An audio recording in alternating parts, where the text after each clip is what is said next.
Hey everyone, it's Chris Petri. Thanks for coming by.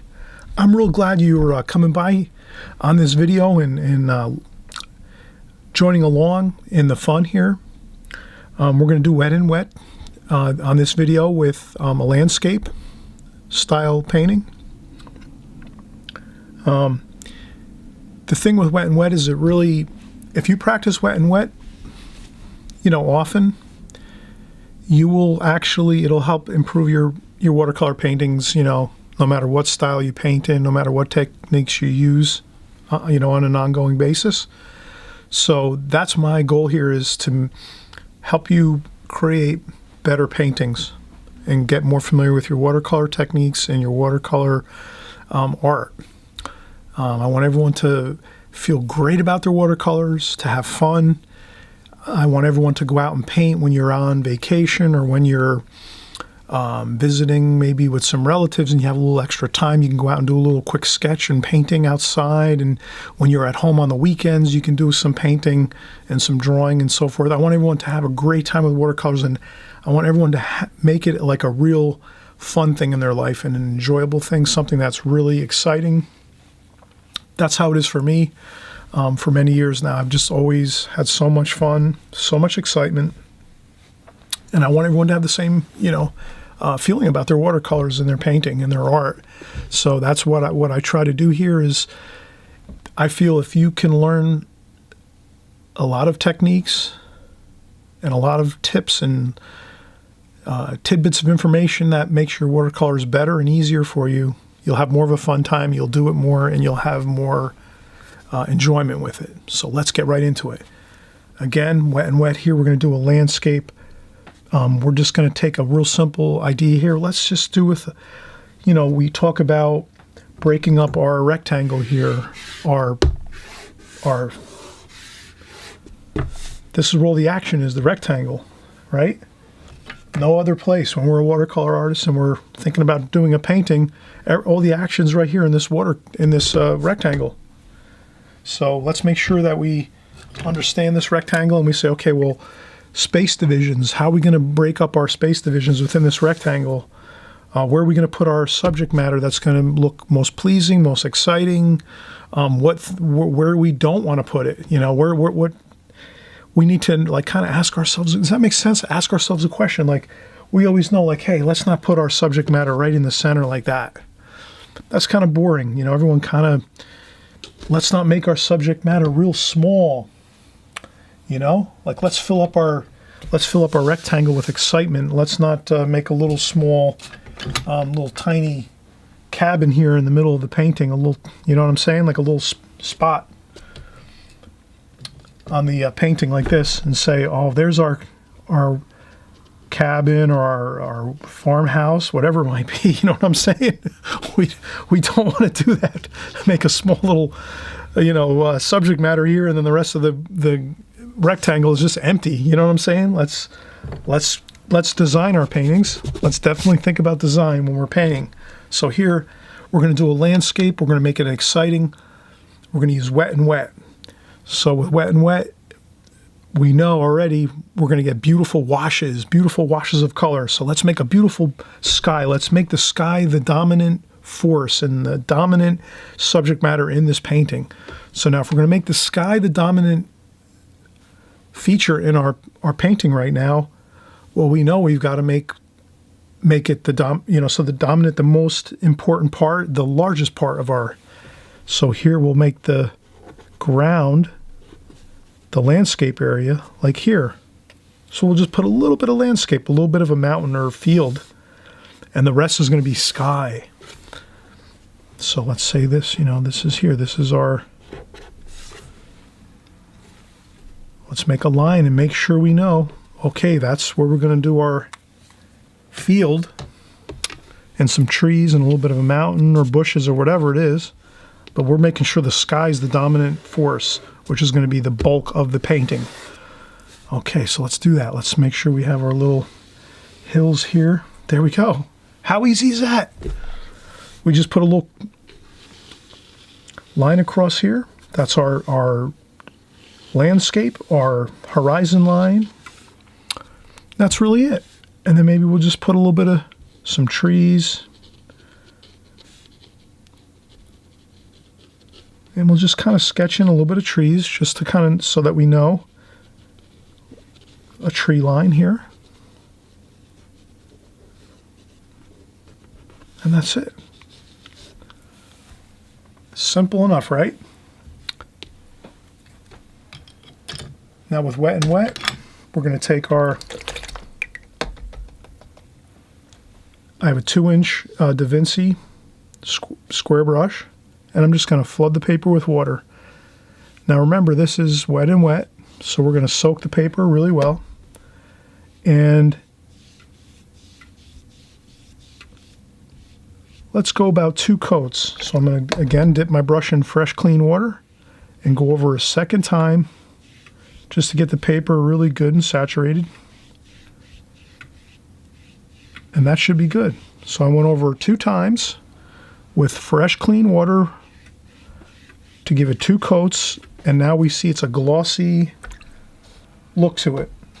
So that's our watercolor paper. It's got a glossy look to it. Then we take some paper towel, and we just mop up the water as we go. I'm working on masonite board here. I got this at the local big box store, the Lowe's and the Home Depots. They have the masonite, 1/8 inch masonite board, and you can just tell them, please, please, please, I need 3 pieces of masonite, 1/8 inch masonite board cut into whatever sizes you want. You know, maybe like a 10 by 12, 18 by 24, and maybe like a 24 by 36, 3 different pieces. They'll go get the big board, they'll go over to the saw, they'll trim it up for you, and they'll give you the 3 pieces just the way you want. And then that's it, and you have your masonite board. And you can work right on your masonite board with your all your paintings and things. And you use the smooth side up.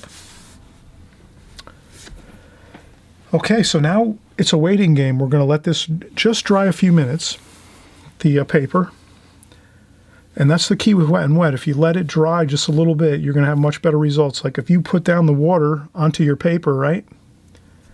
2 coats, and the paper's drenched with water, and then right away you start putting in water, it's going to flood, and the paint is just going to go everywhere and start dripping down, and it's not going to look good.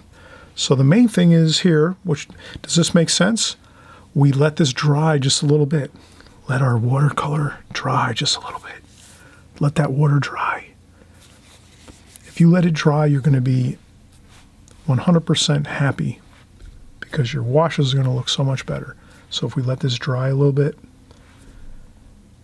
and until it just has a dull sheen to it.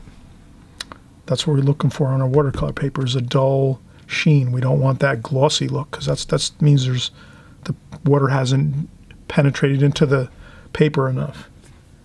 With wet and wet, a lot of the key is timing everything. So as your paper gets drier and drier and drier, then you're able to work, better and add more paint and get everything to look good. So here we are looking pretty good. I'm getting my brushes ready, so I'm wetting some brushes here, some round brushes. So the key is to let this dry a little bit, the paper. I wet my brushes, my Da Vinci Maestro round brushes. These are Kolinsky Sable brushes. So we let these dry. We let the water dry on the paper, and then we start to go in and get let's mix up our sky colors. So here, as the paper's drying, you have plenty of things to do. Let's get our cobalt blue, French ultramarine blue. Let's use a little bit of mineral violet, that purple color. We'll put that up there in the corner just to have a little variety of color. Cerulean blue.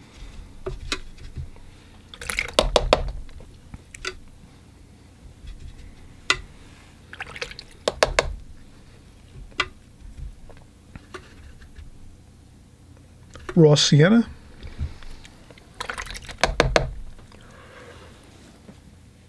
Okay, now if you see now as the water dries on the paper, no worries if it buckles a little bit. If you see your paper buckling, that is no big deal. Eventually it will flatten out as time goes on, like, 5, 10, 15, 20 minutes, the paper will flatten out. But right now it's a little bit buckled, but that's no big deal because we're doing our sky colors. In our sky, we can be a little bit, so let's do our sky colors. Look at that. Ooh, have fun. Look at that. Let's have some fun here. Woo! Cerulean blue. Okay. A little bit of that purple color in there. And as we get down closer to the horizon line where the field is, and this little bit of a mountain range here, or field, we keep the paper a little lighter. So darker up top.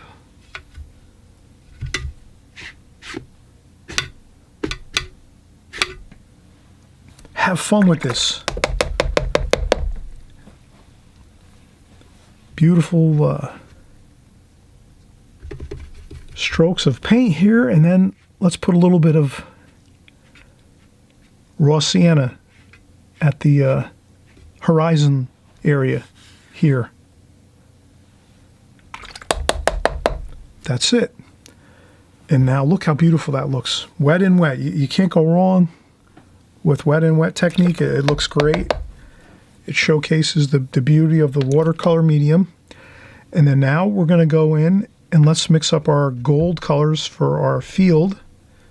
So we're going to do raw umber, raw sienna, cadmium lemon yellow here, and cadmium yellow, cadmium lemon yellow. Let's pick up a bunch of that yellow and let's go right in. Look at that. How easy is that, right?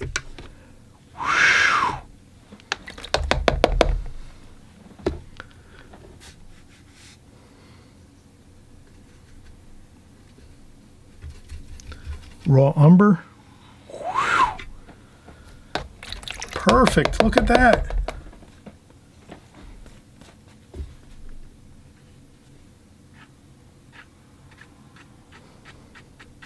Couple brush hairs there, no big deal.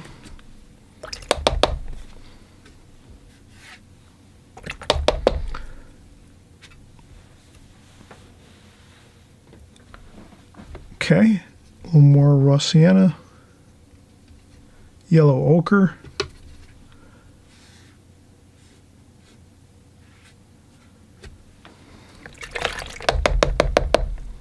Perfect, look at that.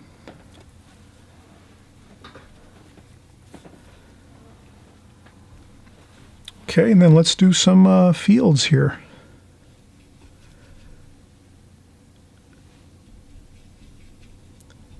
We're using sap green, olive green, sap green, a little bit of French ultramarine blue for the darker color here.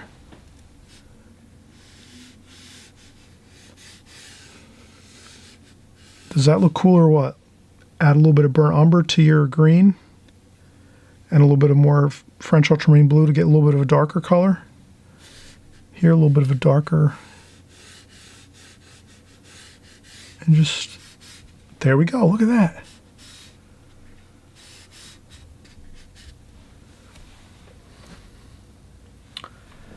Then maybe raw umber.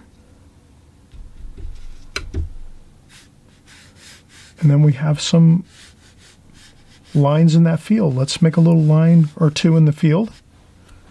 Perfect. Look at that. Okay, so we have the beautiful sky, wet and wet.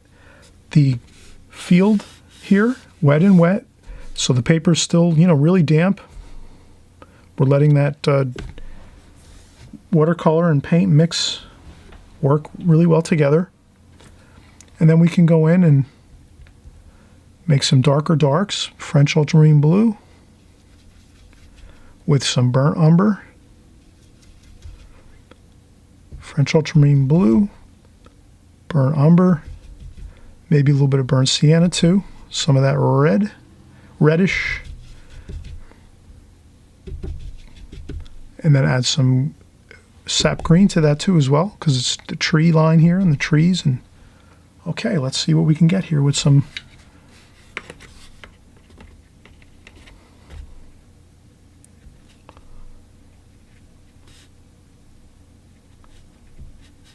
look at that, perfect. Look at that, the beauty of it. The trees and the tree line and some lines there just to, and if you need some more rich dark colors, go on in there and get some of that blue and brown, the burnt umber and blues.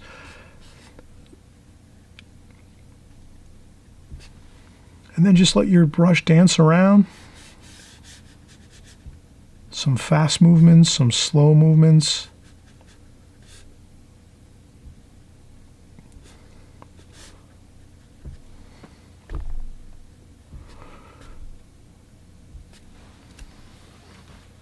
Wow, look at that.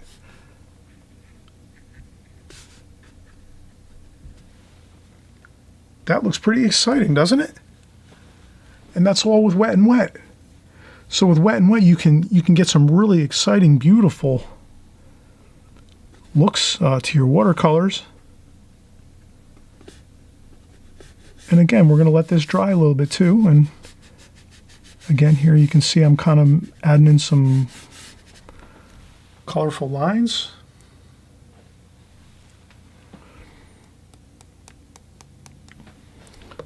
I'll add a little bit of water to my darks, and I'll just try to get a little bit of a splash here and there. There we go. Just a little bit of splashing I do, a little bit just for interest, to add some more interest to the look of the painting.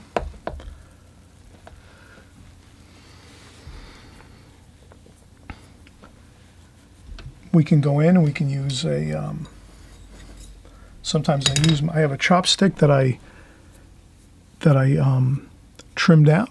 So I use a chopstick and I trim it down to do some scratching out. So you can do some tree trunks and things like this.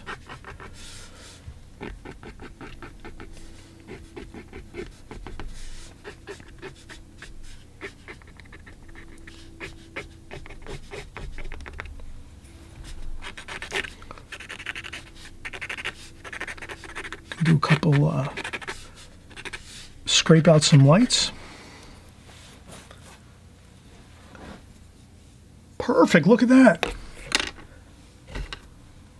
That's real simple, and then we just peel off the tape and we'll see what great, beautiful color and technique we have here.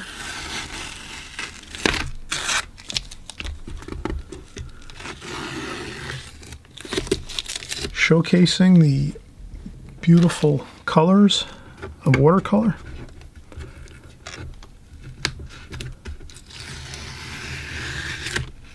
All right.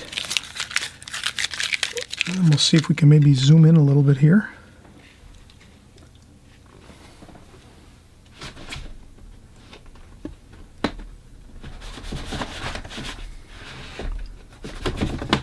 Sometimes it's nice to zoom in. Let's see if we can.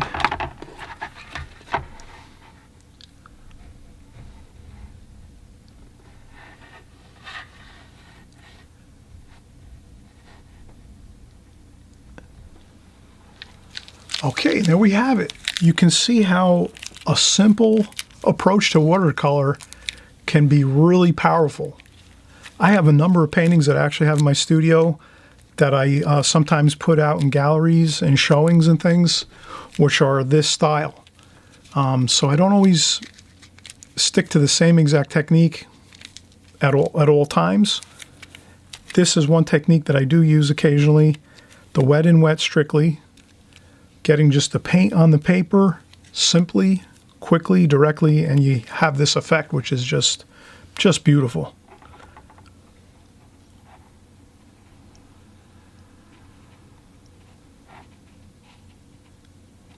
Okay, I hope you enjoyed this, and I hope you definitely try this a number of times to feel the real beauty of watercolor in a different style of wet and wet. Okay, everyone, we'll see you on the next video. Thanks again. If you like this video, thumbs up. Again, subscribe. We come out with weekly videos, so you can check out what we're doing on a weekly basis. If you click the little bell below the video, this way you'll get an alert that we have just created a new video, and then you can check that out. All right, everyone, thanks again for watching. I appreciate everyone coming by. We're having a lot of fun together, and we'll see you soon. Bye-bye.